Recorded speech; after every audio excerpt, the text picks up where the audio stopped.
அனைவருக்கும் வணக்கம். நான் உங்கள் கேவி ஈஸ்வரி. இது அரசியல் வேட்டை.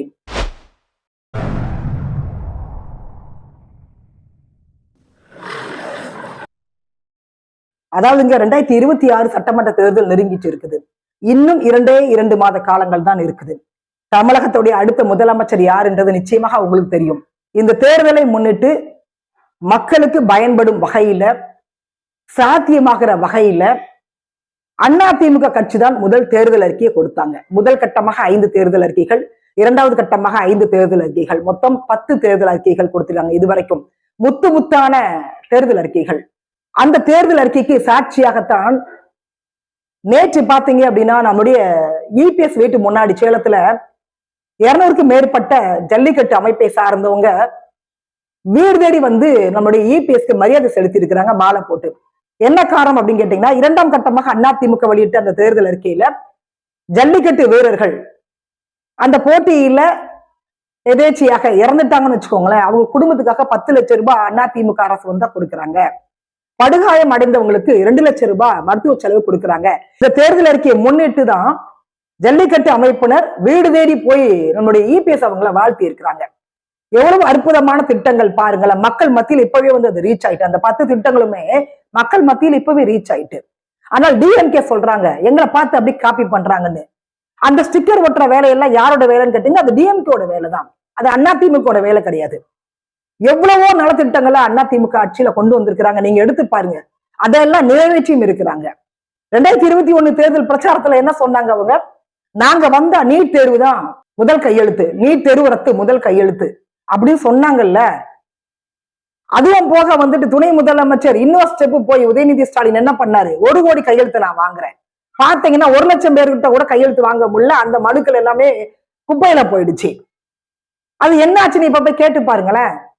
அப்ப இந்த 4.5 வருஷமா நம்ம கேட்டுட்டு தான் இருக்கிறோம். நம்முடைய அதிமுக சார்ந்து பொதுச் செயலாளர் இபிஎஸ் அவங்க கேட்டுட்டு தான் இருக்கிறாங்க.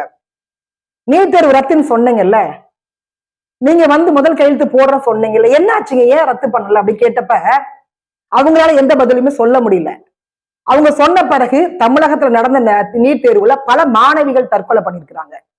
இதற்கெல்லாம் முக்கிய காரணம் யாருன்னு கேட்டீங்கன்னா டிஎம்கே மட்டும்தான். அவங்க கொடுத்த அந்த தேர்தல் அறிக்கை நம்பிதான் மாணவிகள்லாம் ரத்து பண்ணுவாங்க காத்திருந்து படிப்புல கவனம் செலுத்தாம போயிட்டாங்க. இப்படி மாணவிகளை தற்கொலைக்கு தூண்டிய அரசு எதுன்னா டிஎம்கே அரசு தான். உங்களால பண்ண முடியலன்னா நீங்க ஏங்க கொடுக்குறீங்க? சாத்தியம் இல்லாத தேர்தல் அறிக்கை ஏன் கொடுக்குறீங்க அப்படின்னு இன்னைக்கு அந்த பெற்றோர்கள் எல்லாம் கேட்கிறாங்க. இந்த நேர் தேர்வு குறித்து துணை முதலமைச்சர்கிட்ட கேள்வி கேட்டு அவர் என்ன சொல்றாரு தெரியுங்களா? மத்தியில காங்கிரஸ் வந்த பிறகு நாங்க நீட் தேர்வை ரத்து பண்ணிடுவோம் அப்படின்றாரு. அப்படியே அதை காப்பி பண்ணி சட்டமன்றத்துல முதலமைச்சர் பேசுறாங்க. இபிஎஸ் எப்போதும் போல கேள்வியை முன் வைக்கிறாங்க. நீட் தேர்வை ரத்து பண்றேன்னு சொன்னீங்கல்ல, ஏன் ரத்து பண்ணல அப்படின்னு கேள்வி கேட்டப்ப முதலமைச்சர் என்ன சொல்றாங்கன்னா, நாங்க 2021 காலகட்டத்தில் தேர்தல் வைக்க கொடுக்கும் பொழுது மத்தியில காங்கிரஸ் வருவோம் அந்த நம்பிக்கையில தான் நாங்க கொடுத்தோம். காங்கிரஸ் வரல. இப்ப பாஜக அரசு தானே இருக்குது, ஒன்றிய அரசு தானே அதை வந்து நிறைவேற்றணும், நாங்க எப்படி நிறைவேற்ற முடியுன்ற மாதிரி அவர் வந்து சட்டமன்றத்துல பதில் சொல்றாருங்க முதலமைச்சர். ரொம்ப ஷாக் ஆயிட்டு, எவ்வளவு பெரிய பித்தலாட்டம்ன்றத திங்க் பண்ணி பாருங்க. நீ எவ்வளவு பெரிய பித்தலாட்டம் இது. எத்தனை மாணவிகள் தற்கொலை பண்ணிருக்காங்க. அந்த சாபம் எல்லாம் சும்மா விடுமா அந்த டிஎம்கே அரசாங்கத்தை? நீட் தேர்வு யாருங்க கொண்டு வந்தாங்க? வரலாறு எடுத்து பாருங்க. மத்தியில காங்கிரஸ் இருந்தப்பதாங்க நீட் தேர்வு கொண்டு வரப்பட்டது. அப்பத்துல இருந்து அதிமுக ஆட்சி அதை எதிர்த்துட்டு தான் இருக்கிறாங்க. அதையும் தாண்டி பாஜக இதில் உறுதியாக இருந்த போதும் கூட நம்ம மாநிலத்துக்காக, நம்ம மாணவர்களுக்காக, நம்ம பொதுச் செயலாளர் இபிஎஸ் அவங்க அரசு பள்ளியில படிக்கக்கூடிய மாணவ மாணவிகளுக்கு உள் இட ஒதுக்கீடாக 7.5 விழுக்காடு கொடுத்தாங்க. எவ்வளவு பெரிய சாதனை தெரியுங்களா? அது கேட்டா பாஜகவை எதிர்க்க தைரியம் இல்ல, கேள்வி கேட்க மாட்டேன்றீங்க, மாநில அரச மாநில உரிமையை கொண்டு போயிட்டு நீங்க அடகு வச்சிடறீங்கலாம் பேசுறாங்க. இந்த மாதிரி எத்தனையோ விடயங்களுக்கு இபிஎஸ் தைரியமா முடிவெடுத்திருக்கிறாங்க. ஆனால் முதலமைச்சர் கொஞ்சம் கூட கூச்சம் இல்லாம சட்டமன்றத்துல போயிட்டு பேசுறாங்க. எத்தனை உயிர் உங்களால போயிருக்குது, எப்படி உங்களால அதை பேச முடியும் தெரியல நமக்கு. நீட் தேர்வை கொண்டு வந்தது காங்கிரஸ்ங்க. காங்கிரஸ் கொண்டு வந்துட்டு காங்கிரஸ் வந்து ரத்து பண்ணுவாங்களா? இன்னைக்கு பல மாநிலங்கள்ல நீட் தேர்வு இருக்குது. அந்த மாணவிகள் அதுக்கெல்லாம் வந்து தயாராகிட்டாங்க. மாணவிகளை வந்து நீங்க ஊக்கப்படுத்தணும், மோட்டிவேட் பண்ணணும். அதை விட்டுட்டு இப்படி ஏமாத்தி பித்தலாட்டம் பண்ணி 550 தேர்தல் அறிக்கைகளை அள்ளி வீசி இன்னைக்கு பல மாணவிகளை வந்து தற்கொலைக்கு தூண்டுனது யாருன்னு கேட்டீங்கன்னா இந்த டிஎம்கே அரசாங்கம் தான். காங்கிரஸ் இருக்கக்கூடிய எம்பி கார்த்தி சிதம்பரம் பேசினாரு, நளினி சிதம்பரம் பேசினாங்க. நீட் தேர்வு ரத்து பண்ணுவதற்கான வாய்ப்பே கிடையாதுன்னு சொன்னாங்க. தமிழகத்தில் இருக்கக்கூடிய மாணவிகளுக்கு ஒண்ணுமே தெரியாது அப்படின்னு சொல்லிட்டு டிஎம்கே அரசாங்கம் இன்னைக்கு ஏமாற்றி பல மாணவிகளை தற்கொலைக்கு தூண்டி இருக்கிறாங்க. டிஎம்கே 2021 காலகட்டத்தில் 550 தேர்தல் அறிக்கைகள் கொடுத்தாங்கல்ல பிரச்சாரத்துல, அந்த தேர்தல் அறிக்கைகள் எப்படி கொடுத்தாங்க நீங்க நினைக்கிறீங்க? அதற்கு முன்னாடி சதுரங்க வேட்டைன்னு ஒரு திரைப்படம் வந்தது. அந்த திரைப்படத்துல ரொம்ப கிளியரா வந்து அந்த ஹீரோ சொல்லுவார், நட்டி, நீங்க கோடி கோடியா சம்பாதிக்கணுமா, வாழ்க்கையில செட்டில் ஆகணுமா, மக்களுடைய ஆசையை தூண்டுங்க, அப்பதான் பணம் சம்பாதிக்க முடியும். மக்களை ஏமாற்ற வேண்டும் என்றால் மக்களுடைய ஆசையை தூண்ட வேண்டும். அதை ரொம்ப சரியாக பயன்படுத்தி ஆட்சியை பிடிச்சது யாருன்னு கேட்டீங்கன்னா திராவிட முன்னேற்ற கழகம் தான். அந்த திரைப்படத்தை பார்த்தவர்தான் இந்த மாதிரி தேர்தல் அறிக்கைகளை அவங்க ரெடி பண்ணிருக்கிறாங்க. அதே மாதிரி அவங்க நினைச்ச மாதிரி மக்களுடைய ஆசையை வந்து தூண்டுனாங்க, ஆட்சியை பிடிச்சாங்க. அனிதாவோட மரணத்தை வச்சு அப்படி அரசியல் பண்ணுச்சு டிஎம்கே. அதற்கு பிறகு எத்தனை மாணவிகள் இறந்திருக்கிறாங்க? எதற்காவது இவங்க வந்து குரல் கொடுத்தாங்களா? அந்த குற்ற உணர்ச்சி கொஞ்சம் கூட இல்லாம எப்படிங்க சட்டமன்றத்துல நீங்க பேசுறீங்க? புரியல எனக்கு. அதிமுக கொடுத்த அனைத்து தேர்தல் அறிக்கைகளும் நிறைவேற்றக்கூடிய வகையில இருந்தது.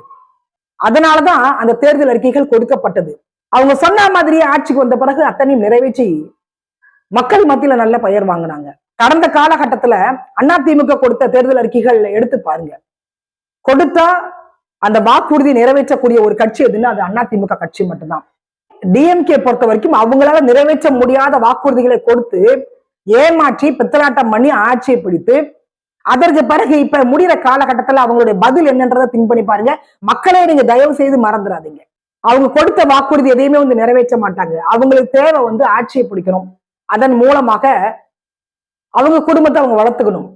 அதிமுக பொறுத்த வரைக்கும் எந்த தேர்தல் அறிக்கையை நிறைவேற்ற முடியும், நாம சொன்ன அதை கண்டிப்பா செய்யணும். அப்படிப்பட்ட தேர்தல் அறிக்கைகளை தான் வந்து அவங்க கொடுப்பாங்க. அதே மாதிரிதான் இப்ப இந்த 10 தேர்தல் அறிக்கைகளும் கொடுத்திருக்கிறாங்க. முக்கியமா பார்க்கணும் அப்படின்னா 3 விஷயங்களை நம்ம எடுத்துக்கலாம். உதாரணமாக என்னன்னு கேட்டீங்கன்னா, அனைத்து குடும்ப அட்டைதாரர்களுக்கும், அதாவது அனைத்து மகளிருக்கும் மாதம் 2000 ரூபாய் கண்டிப்பாக சாத்தியமான ஒன்றுதான். இது கொடுக்க முடியும், அதிமுக ஆட்சியால கொடுக்க முடியும். அதற்கு அடுத்து வருடத்திற்கு 3 சிலிண்டர்கள் அரிசி குடும்ப அட்டைதாரர்களுக்கு ஃப்ரீ, நிச்சயமாக அது சாத்தியமாகும். அதற்கடுத்து பாத்தீங்கன்னா 100 நாட்கள் வேலைவாய்ப்பு திட்டமாக இருந்தது இல்லை, அதை 150 நாட்களாக உயர்த்தியது அதிமுக. இதெல்லாம் எப்படி சாத்தியம் கேட்டீங்கன்னா, நாம வந்து மத்திய அரசோடு இணக்கமாக தான் இருக்கிறோம். மக்களுக்கு தேவையானதை மாநில அரசு யார்கிட்ட கேட்க முடியும்? மத்திய அரசு தான் கேட்கணும். அப்ப ஒரு இணக்கத்தை ஏற்படுத்தினா மட்டும்தான் அது சாத்தியமாக இருக்க முடியும். நாம இது வரைக்கும் அப்படிதான் வந்து ஆட்சியை வந்து ரன் பண்ணிட்டு இருக்கிறோம். எப்போதுமே ஒரு மாநில அரசு மத்திய அரசோடு இணைந்து செயல்பட்டால் மட்டும்தான் மாநிலத்தில் இருக்கக்கூடிய மக்களுக்கு நாம பல்வேறு நலத்திட்டங்களை வந்து கொடுக்க முடியும். மக்கள் முன்வைக்கக்கூடிய கோரிக்கைகளை நாம நிறைவேற்ற முடியும். டிஎம்கே மாதிரி மத்திய அரசை எதிர்த்து வீம்பு வீராப்பாக நாம வந்து செயல்பட்டோம்னு வச்சுக்கோங்களேன், மாநிலத்தில் இருக்கக்கூடிய மக்கள் தான் பாதிக்கப்படுவாங்க. அதனாலதான் இன்னைக்கு வந்து பாத்தீங்க அப்படின்னா அவங்க கொடுத்த 550 தேர்தல் அறிக்கைகளையும் அவங்களால நிறைவேற்ற முடியல. பாஜகவோட நல்ல இணக்கத்துல அதிமுக இருக்குது. அதையும் தாண்டி இபிஎஸ் வந்து நல்ல பெயர் எடுத்திருக்கிறாங்க. அதே மாதிரிங்க நிர்வாகத்திறமை இருக்கக்கூடிய ஒரு முதலமைச்சரால் மட்டும்தான் அந்த மாநிலத்தை பொருளாதார ரீதியில வளர்ச்சி அடைய வைக்க முடியும். நாம என்ன சொல்றோம் அப்படின்னா, உங்களால தேர்தல் அறிக்கை நிறைவேற்ற முடியும்னா நீங்க கொடுங்க. தயவு செய்து உங்களுடைய ஆட்சி அதிகாரத்திற்காக பொதுமக்களை வந்து சாகடிக்காதீங்க. டிஎம்கே மக்களை ஏமாற்றி பித்தலாட்டம் செய்து ஆட்சியை பிடிச்சாங்க என்பதற்கு இந்த நீட் தேர்வு ஒரே ஒரு உதாரணம் போதும் உங்களுக்கு. தமிழக மக்களை மறந்துடாதீங்க, மாணவர்களை மறந்துடாதீங்க. தயவு செய்து நீட் தேர்வுக்கு படிங்க. உங்களோட உயிரை வந்து நீங்க பணையம் வைக்காதீங்க. மாணவர்கள் கையில வச்சிருந்த லேப்டாப்பை புடிங்கிட்டு கஞ்சாவை கொடுத்தாங்க, சைக்கிளை புடிங்கிட்டு கள்ளச்சாராயத்தை கொடுத்தாங்க, கள்ளச்சந்தையில மது வாங்கி கொடுத்தாங்க. இந்த மாதிரி டிஎம்கே தேர்தல் அறிக்கைகள் கொடுக்கிறதெல்லாம் எதுக்காகன்னு பாத்தீங்கன்னா மக்களை ஏமாற்றுவதற்காக, ஆட்சியை பிடிப்பதற்காக, கோடி கோடியா இங்க சம்பாதிப்பதற்காக தான் அவங்க தேர்தல் அறிக்கை கொடுக்கிறாங்க. இபிஎஸ் சொன்ன மாதிரி இன்னும் 2 மாத காலத்தில் ஆட்சி மாற்றம் ஏற்படும். மக்களை காப்போம், தமிழகத்தை மீட்போம். யாரிடம் இருந்து அப்படின்னு கேட்டீங்கன்னா 550 மாடல் இருக்கு டிஎம்கே பொறுத்த வரைக்கும். 550 தேர்தல் அறிக்கை, அந்த 550 மாடல் தான். அதுல எதையுமே அவங்க நிறைவேற்றலதுனால இதற்கு ஒட்டுமொத்தமாக திராவிட மாடல் அப்படின்னு பெயர் வச்சிருக்கிறாங்க. அந்த 550 மாடல் கொண்ட இந்த விடிய திமுக அரசிடமிருந்து மக்களை காப்போம், தமிழகத்தை மீட்போம். மீண்டும் சந்திக்கலாம். நன்றி, வணக்கம்.